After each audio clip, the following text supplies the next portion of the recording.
You know how we get down. Yeah. Yeah. Yeah, boy.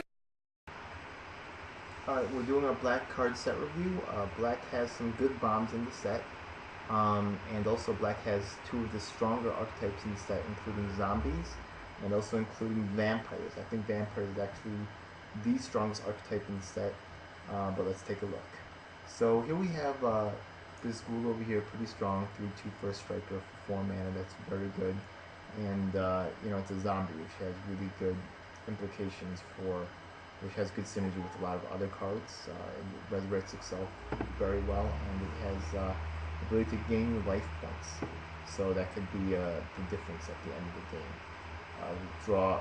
Black has a decent draw card with this card right here. You can sack a creature, and draw a card. It's instant speed, so you can block, sack, draw 2 cards. Pretty good. Army of the Damned, when you play this card, you should win next turn.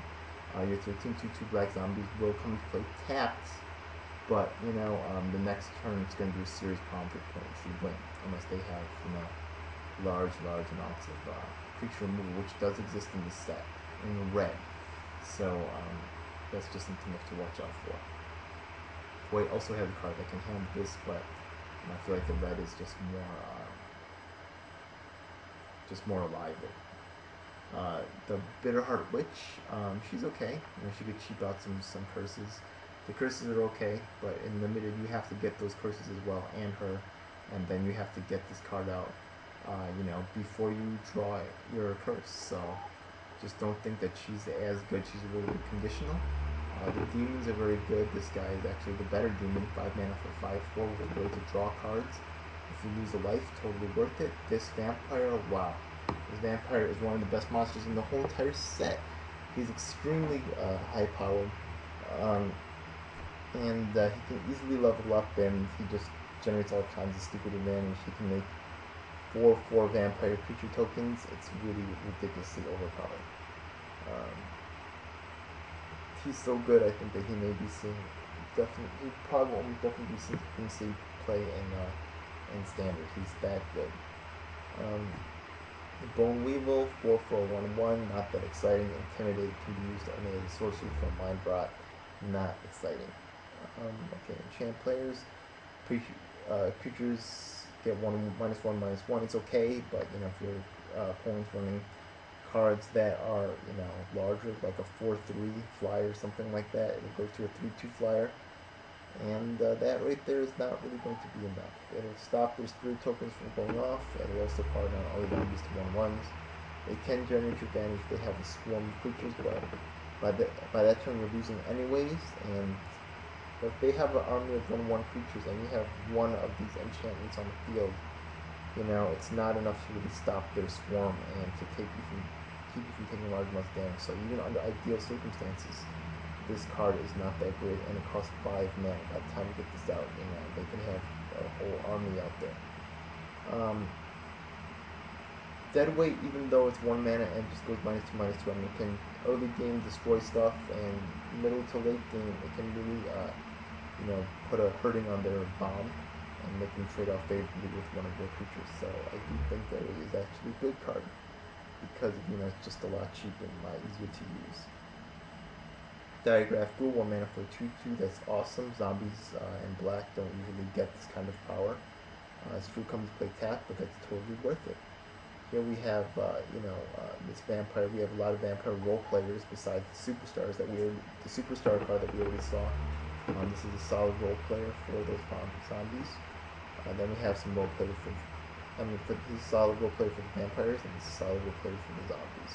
This one allows you to return up to, you know, 2 creatures to your hands if they're zombies, and there's a lot of zombies in here, so, you know, just having the card advantage is nice. These cards are not that exciting. This card does seem at first glance that it does have like a lot of interesting tricks that it can pull off.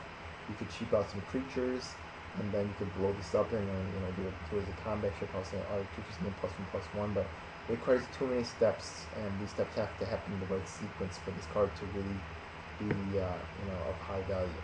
Liliana the Veil, once again, I do feel that she's kind of situational, and she requires certain steps to happen in the right sequence.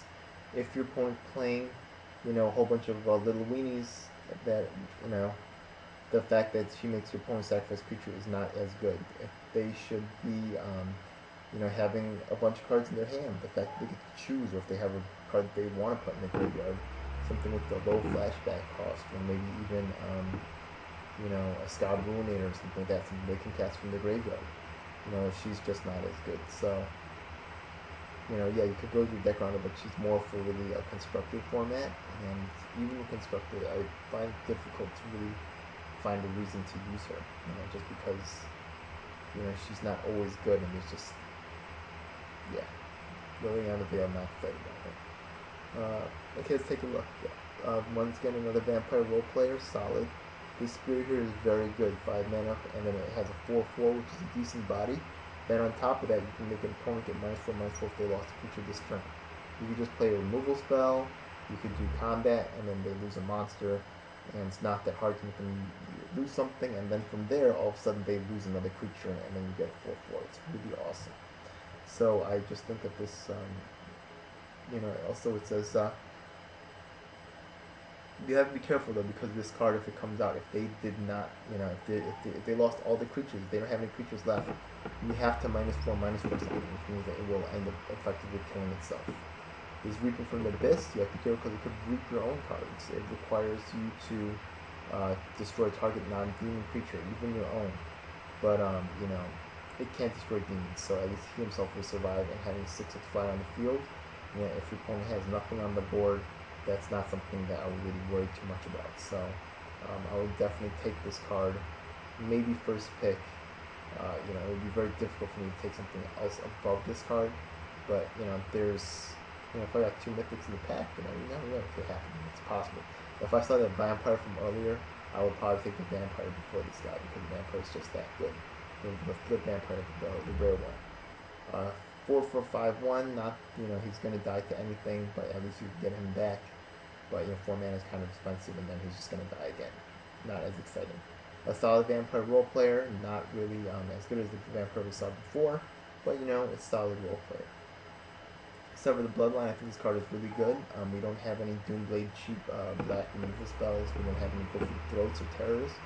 This is the next best thing, and the fact that it is able to take care of a card and then can use it again from the graveyard makes it even more tasty. So, at 4 mana, we don't really want to waste a card like this on their small creatures anyways. So, the fact that it's a little bit high costed is not really the worst thing for me. So I would definitely take this card first if I saw it in a pack. Unless I have this guy, Skursdag High Priest, holy crap, 2 for a 1/2, and then he can make a 5/5 demon, as if your opponent should ever be dumb enough to let one of his creatures die. It's just really, really disturbing to have this card on the field on the other side from you, and it's really awesome to have on your side of the field. I would not be attacking this guy. I would just be trying to, find a way to kill this creature, and then immediately tap him and get a 5/5 black demon creature. You can do it again and again and again. This card is just the definition of value. Holy crap. 1 mana for 1/1 Death Touch. This card is awesome. They don't want their creatures to go through the graveyard, and for the mortal abilities to go off, but this creature, puts an early clock on him. It's really good. I like it. It's a rat, and it's not easy to, it's not a vampire or a zombie, so it gets around certain cards that cause problems with those kinds of cards. Here we have a solid vampire roleplay once again, 2 for a 2/1 flyer, good evasion, can't block. Who cares?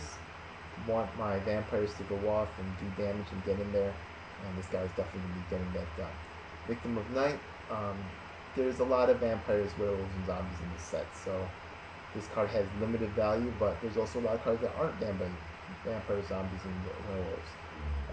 But a lot of the best cards are vampires, zombies, and werewolves, so this card is something that, I would take it, but I would just be aware that, in certain critical points of the game, this card will not be doing what you really want it to do. Alright, I hope you guys enjoyed the review. Here we go. On to Red. You know how we get down? Yeah. Yeah. Yeah, boy.